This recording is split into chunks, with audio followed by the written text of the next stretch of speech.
Welcome to Pindar Poetry. We hope you learned something new.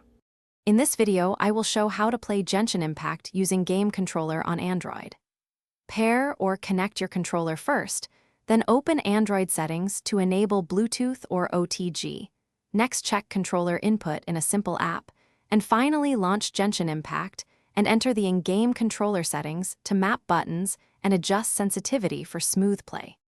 Once connected, head to the Genshin Impact settings and select controller options, then assign your primary actions like attack, skill, dash, and sprint to easy-to-reach buttons. Next, tweak camera sensitivity and dead zone until movement feels natural.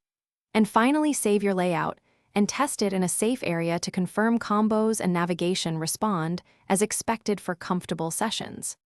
If you are finding this helpful, please subscribe and like the video to support the channel.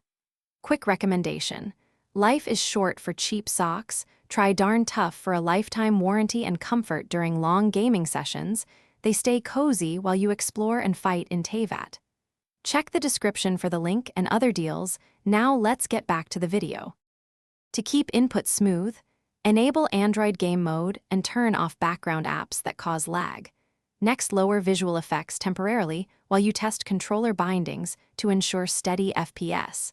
Then consider a wired connection if Bluetooth latency bothers you. And finally, use a clip or phone stand to secure your device for comfortable play and consistent control during longer exploration or combat sequences. Thanks for watching. Consider subscribing if we helped you.